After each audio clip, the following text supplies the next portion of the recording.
Hello guys, ചെമ്പനീർപ്പൂവിൻ്റെ ഇന്നത്തെ episode റിവ്യൂയിലേക്ക് സ്വാഗതം. ഈ റിവ്യൂ ഇഷ്ടപ്പെടുകയാണെങ്കിൽ ഒന്ന് ലൈക്ക് ചെയ്ത് സബ്സ്ക്രൈബ് ചെയ്ത് സപ്പോർട്ട് ചെയ്യണേ. രേവതി അടുക്കളയിൽ നിൽക്കുന്ന സമയത്ത് സച്ചി അങ്ങോട്ട് വരുന്നുണ്ട്. എന്നിട്ട് സച്ചി സന്തോഷത്തോടു കൂടി രേവതിയുടെ അടുത്ത് വന്ന് ചോദിക്കും, എങ്ങനെ ഉണ്ടായിരുന്നു എൻ്റെ പ്രകടനം?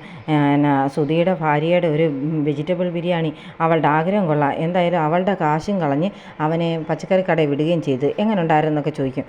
എന്നാൽ രേവതി പറയും, അതൊക്കെ ഇരിക്കട്ടെ, സച്ചിയേട്ടൻ എന്തിനാ അടുക്കളയിൽ വന്ന് നിൽക്കുന്നു ചോദിക്കും. അത് പറയാനൊന്നും പറ്റത്തില്ല, വേണമെങ്കിൽ കാണിച്ചു തരാമെന്ന് പറഞ്ഞ് സച്ചി രേവതി ചെന്ന് പുറകിൽ നിന്ന് കെട്ടിപ്പിടിക്കുന്നുണ്ട്. അപ്പോൾ എന്താ സച്ചിയുടെ ഇത് പോവും എന്ന് പറഞ്ഞ് ഉടനെ രേവതി സച്ചിയെ ഓടിക്കുന്നുണ്ട്. ഉടനെ വിടത്തില്ലെന്ന് പറഞ്ഞ് മുറുക്കെ പിടിച്ചുകൊണ്ടിരിക്കുകയാണ് സച്ചി. നേരത്തേന് രേവതി അച്ഛാ ഓടി വാ എന്നൊക്കെ പറഞ്ഞ് ബഹളം വെക്കുന്നുണ്ട്. അപ്പോൾ രവിയേട്ടൻ ചോദിക്കുന്നുണ്ട്, എന്താ രേവതി എവിടെയെന്ന്, ഇങ്ങോട്ടൊന്ന് വന്നേച്ചാന്നൊക്കെ ചോദിക്കുമ്പോഴത്തേന് സച്ചി ഉടനെ ഇറങ്ങി വാതിക്കലോട്ട് വരികയാണ്. എന്നിട്ട് തിരിച്ച് ചെന്നിട്ട് രേവതിയെ കെട്ടിപ്പിടിച്ച് ഒരു ഉമ്മയും കൂടെ കൊടുത്തിട്ടാണ് പോരുന്നത്. അപ്പോൾ രേവതി ആദ്യം ഇങ്ങനെ അന്തിച്ച് നിൽക്കുകയാണ്. അത് കഴിഞ്ഞിട്ട് പിന്നെ രേവതി സന്തോഷത്തോടെ ഇങ്ങനെ ചിരിച്ചുകൊണ്ട് നിൽക്കുന്നതും കാണിക്കുന്നുണ്ട്. വെജിറ്റബിൾസ് മേടിക്കാൻ പോയ സുധിയെ കാണുന്നില്ലല്ലോ എന്ന് പറഞ്ഞുകൊണ്ടിരിക്കുകയാണ് ചന്ദ്രമതി. ആ സമയത്ത് സുധി പച്ചക്കറിയൊക്കെ മേടിച്ചുകൊണ്ട് കയറി വരുവാണ്. അച്ഛാ അതേ എല്ലാം മേടിച്ചിട്ടുണ്ടെന്ന് പറയുമ്പോഴത്തേന് അങ്ങോട്ട് ശ്രുതി ഇറങ്ങി വരുന്നുണ്ട്. എന്നാൽ ശ്രുതി ബാലൻസ് 10 രൂപയുണ്ടെന്ന് പറഞ്ഞു കൊടുക്കും. 10 രൂപയോ, 490 രൂപയോ ഇത്രയും പച്ചക്കറിക്കെന്ന് ചോദിക്കും. അതെ, ആ പച്ചക്കറി കടക്കാരൻ എന്നോട് അത്രയും പറഞ്ഞ് ഞാൻ കൊടുത്തെന്ന് പറയും. നോക്കട്ടെ എന്ന് പറഞ്ഞ് ഇവർ നോക്കിയിട്ട് പറയും, അത്ര ഒന്നും ഇല്ലല്ലോ എന്ന് രേവതിയും പറയുന്നുണ്ട്. നിന്നെ അവർ കളിപ്പിച്ചതാണോ എന്നൊക്കെ ചോദിക്കും. പറയും, അല്ല, ബില്ലും തന്നിട്ടുണ്ടെന്ന് പറഞ്ഞ് ബില്ല് കാണിക്കും. അന്നേരം പറയും, അത് ശരിയാണ്, ബില്ലിനകത്ത് 490 ആണല്ലോ പറഞ്ഞിരിക്കുന്നത് എന്ന് പറഞ്ഞുകൊണ്ട് ഇവരിങ്ങനെ സംസാരിച്ചിരിക്കുകയാണ്. അപ്പോൾ എല്ലാവരും പറയുന്നുണ്ട്, എടാ നിന്നെ അവരിങ്ങനെ കളിപ്പിക്കുക, നീ ഇങ്ങനെ ഒരു ബിസിനസ്സൊക്കെ തുടങ്ങാനിരിക്കുന്നവനല്ലേ, അപ്പോൾ നിനക്ക് ഇതിനെക്കുറിച്ചൊക്കെ നല്ല വിവരമൊക്കെ വേണ്ടേ, എല്ലാത്തിൻ്റെയും വിലയൊക്കെ ചോദിച്ചിട്ട് വാങ്ങിക്കണ്ടായിരുന്നോ എന്നൊക്കെ ചോദിക്കുന്നുണ്ട്. ആ സമയത്ത് രവിയേട്ടൻ ഒരു ഫോൺ വരുന്നുണ്ട്. ആ പച്ചക്കറി കടക്കാരനാണ് വിളിക്കുന്നത്. അപ്പം രവിയേട്ടൻ പറയുന്നുണ്ട്, ശരി മനോജ്, ഞാൻ സുധിയുടെ വൈഫിൻ്റെ നമ്പർ അങ്ങോട്ട് അയച്ചു തരാം, ബാക്കി കാശ് അതിനകത്ത് ഇട്ടാൽ മതി എന്നൊക്കെ ഇട്ട് ഫോൺ വെച്ചിട്ട് പറയും, ആ കടക്കാരനാണ് വിളിച്ചത്, അവരുടെ ബില്ലിംഗ് മെഷീൻ്റെ എന്തോ തകരാറ് കാരണമാണ് ഇപ്പം 490 അടിച്ചു വന്നത്, 190 രൂപയുള്ള ബില്ല്. അത് തിരിച്ചറിഞ്ഞിട്ട് അവർ ഒരുപാട് പ്രാവശ്യം ഇവനെ വിളിച്ചിരുന്നു, അപ്പോൾ ഇവൻ തിരിഞ്ഞു നോക്കിയില്ലെന്ന് പറയും. അത് ശരിയാ, ഞാൻ ഓർത്ത് ഇനി അവർ വല്ല പഴയ പൈസ കൊടുക്കാനുള്ളതിൻ്റെ വല്ല കണക്ക് പറയാൻ വിളിച്ചതായിരിക്കും ഓർത്തെ എന്ന് പറഞ്ഞ് സുധി നിൽക്കണം. എടാ, നീ ഇങ്ങനെയൊക്കെ ശ്രദ്ധിക്കാതെ കാര്യങ്ങൾ നടത്തി എങ്ങനെ ഒരു ബിസിനസ് ഇവനെ നടത്തും, ഒരുപാട് ഡിഗ്രി ഉണ്ടെന്ന് പറഞ്ഞിട്ട് കാര്യമൊന്നുമില്ലല്ലോ എന്നൊക്കെ പറയുന്നുണ്ട്. അപ്പോൾ തന്നെ രവി പറയും, എന്തായാലും ഇനി അതൊക്കെ പോട്ടെ, നാളെ ഒരു വിശേഷ ദിവസമാണെന്ന് പറയും. പിന്നെ സച്ചി, നീ നാളെ സ്പെഷ്യൽ ഫുഡ് ഉണ്ടാക്കാനുള്ള സാധനങ്ങളെല്ലാം മേടിച്ച് രേവതിക്ക് കൊടുക്കണമെന്ന് പറയും. നാളെ എന്താ അതിന് വിശേഷം എന്ന് ചോദിക്കും. അപ്പോൾ രേവതി സന്തോഷത്തോടെ കൂടി നിൽക്കുക കേട്ടോ. അന്നേരത്തേന് പറയും, എന്താണെന്ന് എല്ലാവരും ചോദിക്കുന്നുണ്ട്. അപ്പോഴത്തേന് ഉടനെ സച്ചി പറയും, ഇവൻ ഈ അച്ഛൻ്റെ പൈസ അടിച്ചു കൊണ്ട് പോയ ദിവസമല്ലേ അന്ന്, ഒരു വർഷം തികയല്ലേ എന്നൊക്കെ ചോദിക്കും. അപ്പോൾ രേവതിക്ക് അങ്ങ് സങ്കടമാകുന്നുണ്ട്. ഇത് വിവാഹ വാർഷികമാണ് ഇവർ ഉദ്ദേശിച്ചെന്നുള്ള കാര്യം രേവതിക്ക് അറിയാമല്ലോ. അന്നേരം രേവതി ഇങ്ങനെ സങ്കടത്തോടെ നിൽക്കുകയാണ്. എടാ, അത് മാത്രമാണോടാ വിശേഷം എന്നൊക്കെ ചോദിക്കും. വേണ്ട അച്ഛാ, അച്ഛൻ പറഞ്ഞു കൊടുക്കണ്ട, അതൊന്നും ഇദ്ദേഹത്തിന് ഓർമ്മ കാണില്ലെന്ന് പറഞ്ഞ് രേവതി അങ്ങ് പോകും.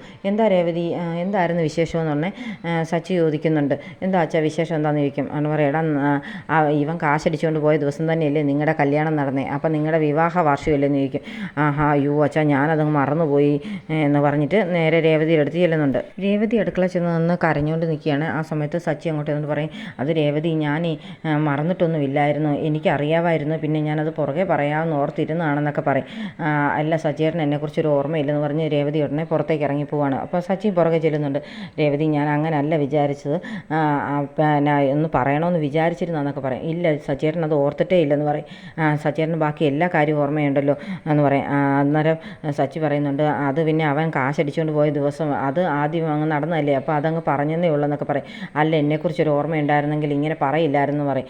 ഇല്ല, ഞാൻ എല്ലാം ഓർക്കുന്നുണ്ടായിരുന്നു രേവതി, നമ്മുടെ കല്യാണം കഴിഞ്ഞെന്ന് പറഞ്ഞാലും എനിക്ക് ആ ഒരു വിവാഹം എൻ്റെ മനസ്സിലില്ല. എൻ്റെ മനസ്സിൽ നമ്മൾ ഈയിടെ അമ്പലത്തിൽ പോയി താലി കെട്ടിയില്ലേ, അന്നത്തെ ആ ഒരു ദിവസമാണ് എൻ്റെ മനസ്സിൽ വിവാഹമായിട്ട് നിൽക്കുന്നത്. അല്ലാതെ ആദ്യത്തെ വിവാഹം ഞാനിങ്ങനെ ട്രിപ്പ് പോയിട്ട് തിരിച്ചു വന്ന് പെട്ടെന്ന് അച്ഛൻ എന്നെ കൊണ്ട് നിന്നെ താലി കെട്ടിച്ചത് അത് മാത്രം അത് ഓർക്കുന്നതല്ല ഞാൻ. എനിക്ക് ഏറ്റവും ഇഷ്ടം നമ്മൾ കഴിഞ്ഞ കഴിഞ്ഞ ദിവസം കല്യാണം കഴിഞ്ഞില്ലേ അതാണ് ഇഷ്ടമെന്നൊക്കെ പറയും. അപ്പോൾ രേവതി പറയും അങ്ങനെയാണെങ്കിൽ സച്ചിയേട്ടൻ എല്ലാം ഓർക്കുന്നുണ്ടെങ്കിൽ നമ്മൾ ആദ്യമായിട്ട് കണ്ടത് എന്നാണെന്നൊന്ന് ഓർക്കാവുന്നു. അന്ന് അത് പിന്നെ എന്നൊക്കെ പറയും. അല്ല ഒന്ന് ഓർത്തേ നമ്മളെപ്പോഴാണ് ആദ്യമായിട്ട് കണ്ടെന്ന് ചോദിക്കും. അത് നമ്മൾ കല്യാണത്തിൻ്റെ അന്നല്ലേ കണ്ടെന്ന് ചോദിക്കും. അന്നല്ലാതെ മുമ്പ് കണ്ടിട്ടില്ലല്ലോ എന്നൊക്കെ പറയും. ഇത് തന്നെയാണ് സച്ചിയേട്ടൻ്റെ കുഴപ്പം. സച്ചിയേട്ടൻ എന്നെ അതിനു മുമ്പ് കണ്ടിട്ടുള്ളതെന്നുള്ള കാര്യം പോലും ഓർക്കുന്നില്ലല്ലോ എന്ന് പറയും. അല്ല രേവതി ഞാനത് ഓർക്കുന്നില്ല, ശരിക്കും നമ്മളെന്ന് ആദ്യമായിട്ട് കണ്ടത് നീ ഓർക്കുന്നുണ്ടേ പറയാൻ പറയും. അപ്പോൾ രേവതി പറയുന്നുണ്ട് ഞാൻ നിങ്ങളെ ആദ്യമായിട്ട് കണ്ടത് നിങ്ങളൊരു തെരുവിൽ കിടന്ന് അടി ഉണ്ടാക്കുന്നതെന്ന് പറയും. ഏത് തെരുവിൽ വെച്ചാൽ ഞാൻ പല തെരുവിൽ വെച്ച് ഓരോരുത്തർക്കിട്ട് അടിക്കാറുണ്ട് ഏതാന്നൊക്കെ ചോദിക്കും. അങ്ങനെ ആണ് ആദ്യം കണ്ടത്. പിന്നെ ഒരാളെ ഓടിച്ചിട്ട് വെട്ടാൻ തുടങ്ങുന്നതാണ് കണ്ടത്. അന്ന് പിന്നെ ഒരു സീരിയലിൽ അഭിനയിക്കുക എന്നുള്ള കാര്യം ഞാൻ പിന്നീട് അറിഞ്ഞത്. പിന്നെ ഒരു പ്രാവശ്യം കണ്ടപ്പം വെള്ളമടിച്ച് എൻ്റെ പൂക്കോട്ടയും കൂടെ തട്ടിപ്പറിച്ച് കിടന്ന് ഡാൻസ് കളിക്കുന്നതാണ് കണ്ടെന്ന് പറയും. ഞാൻ അങ്ങനെയൊക്കെ ചെയ്തായിരുന്നു നോക്കി. അതെ അങ്ങനെയൊക്കെ ചെയ്തായിരുന്നു, എൻ്റെ പൂക്കോട്ടയെ തലയിൽ വെച്ചുകൊണ്ട് കിടന്ന് ഡാൻസ് കളിച്ചില്ലേ എന്നൊക്കെ ചോദിക്കും.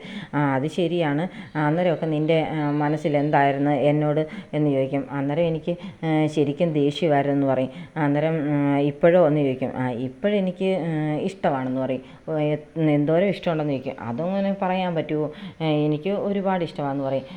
അന്നേരത്തേന് സാച്ചിക്ക് അങ്ങ് സന്തോഷമാകുന്നുണ്ട്. അന്നെ പറയും എന്തായാലും എനിക്കിപ്പം ഒരുപാട് നിന്നെയും ഇഷ്ടമാണ്, നമ്മൾ പണ്ടത്തെ പോലൊന്നും അല്ലല്ലോ, ഇപ്പം നമ്മൾ ഒരുപാട് സ്നേഹിച്ചല്ലേ കഴിയുന്നതൊക്കെ പറയുന്നുണ്ട്.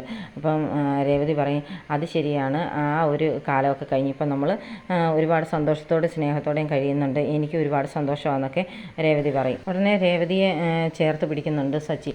അന്നേരം ഇവരിങ്ങനെ സ്നേഹത്തോടെ ഒരു പാട്ടുരംഗമൊക്കെ കാണിക്കുന്നുണ്ട്. ആ സമയത്ത് ഉടനെ ചന്ദ്രമതി വിളിക്കുന്നുണ്ട് രേവതി, ദേ അമ്മ വിളിക്കുന്നു ഞാൻ പോവാന്ന് പറയും. പോകണ്ടെന്ന് പറഞ്ഞ് വീണ്ടും കയ്യെ കയറി പിടിക്കുന്നൊക്കെ ഉണ്ട്.